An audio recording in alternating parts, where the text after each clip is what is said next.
యాదాద్రి భువనగిరి జిల్లా ఆలేరు పట్టణ కేంద్రంలో శుక్రవారం రోజున స్థానిక వైఎస్ఎన్ గార్డెన్లో జరిగిన పార్లమెంటు మహిళా కాంగ్రెస్ సమీక్షా సమావేశం జిల్లా అధ్యక్షురాలు నీలం పద్మ వెంకటస్వామి ఆధ్వర్యంలో నిర్వహించారు.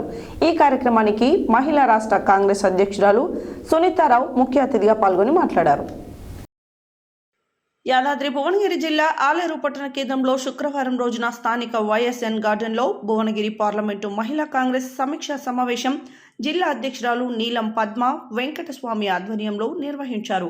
ఈ కార్యక్రమానికి మహిళా రాష్ట్ర కాంగ్రెస్ అధ్యక్షురాలు సునీతారావు ముఖ్య అతిథిగా పాల్గొని మాట్లాడుతూ, రాబోయేది పార్లమెంట్ ఎలక్షన్లో మన కాంగ్రెస్ అభ్యర్థులను ఎక్కువ సీట్లు గెలిపించుకునే విధంగా మహిళా కాంగ్రెస్ నాయకులు ముందుండాలని, కార్పొరేషన్ చైర్మన్ మహిళా కాంగ్రెస్ మహిళలకు ఎక్కువగా కేటాయించాలని, మహిళలందరూ తరఫున త్వరలోనే సీఎం రేవంత్ రెడ్డిని కలిసి మాట్లాడతారని తెలిపారు.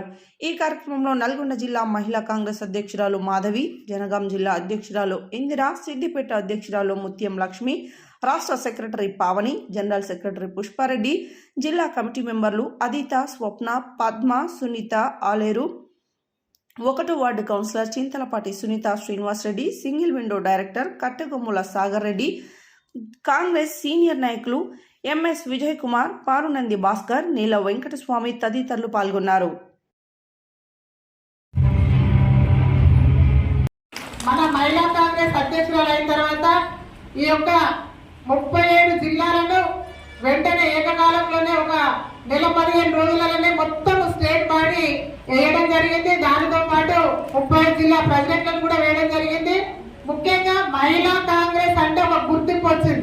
ఈ విధంగా అనుసరించాలి, మనం ఏ విధంగా రేపు ప్రజల్లోకి పోయి ఓట్లు అడగాలనే ఉద్దేశంతో ఈరోజు మన రాష్ట్ర మహిళా కాంగ్రెస్ అధ్యక్షురాలు శ్రీమతి సీతారావు గారు మనల్ని ఇక్కడికి పిలిపించడం జరిగింది. హృదయపూర్వక ధన్యవాదాలు కూడా తెలియజేస్తున్నాను. ఎందుకంటే కాంగ్రెస్ ప్రభుత్వం వచ్చింది, మనం పడ్డ కష్టం ఇంత అంత కాదు. మహిళా కాంగ్రెస్ పాత్ర చాలా పెద్దది.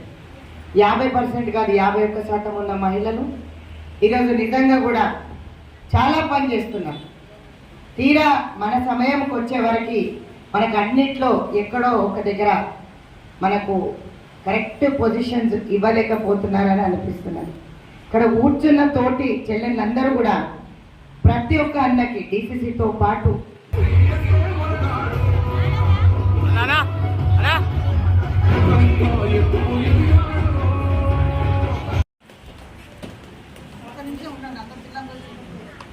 సోనియా గాంధీ గారి నాయకత్వం, రాహుల్ గాంధీ గారి నాయకత్వం, రాజీవ్ గారి నాయకత్వం, సోనియా గాంధీ గారి నాయకత్వం. అంటే మేము అసెంబ్లీ ఎలక్షన్స్ కి కూడా ముందే ప్రిపరేటరీ మీటింగ్స్ పెట్టుకోవడం జరిగింది. దాంట్లో భాగంగా ఈరోజు ఎక్కడ వైఫల్యాలు చెందినారో వాళ్ళెందుకు ఓడిపోయారనే కంటే 6 గ్యారంటీస్ ప్రజల్లోకి తీసుకొని పోయే విధంగా ఇందులో ఇప్పుడు రాబోయే కాలంలో ఫస్ట్ వీక్లో ఇంకా 2 గ్యారంటీస్ అమల్లోకి రాబోతున్నాయి.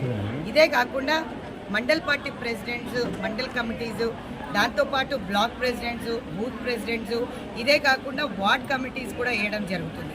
దీంట్లో ప్రతి మహిళా కాంగ్రెస్ సోదరుమని ఒక్కొక్కరు 10 మందిని అనుసంధానం చేసుకుంటూ డోర్ టు డోర్ క్యాంపెయినింగ్ రేపటి నుంచి స్టార్ట్ అవుతుంది. ఏ పార్లమెంట్ రివ్యూ మీటింగ్కి వెళ్ళినా కూడా ఇప్పుడు 4 పార్లమెంట్లు, ఇది 4th పార్లమెంట్ నేను రివ్యూ మీటింగ్కి రావడం జరిగింది. సో మా చెల్లెళ్ళందరినీ ముందే ఎలక్షన్కి రెడీ చేస్తున్నాం. టికెట్ ఎవరికి ఇచ్చినా సరే ఖచ్చితంగా వాళ్ళ గెలుపు కృషి చేయాలని చెప్పి మహిళా కాంగ్రెస్ పాత్ర చాలా పెద్దది. ఇదే కాకుండా నామినేటెడ్ పోస్టులలో కూడా చెల్లెలందరికీ కూడా ప్రాధాన్యత ఇవ్వాలి. ఎవరైతే కష్టపడి వాళ్ళు ఎలిజిబుల్ ఉన్న వాళ్ళందరికీ కూడా సీఎం గారు దృష్టి పెట్టారు.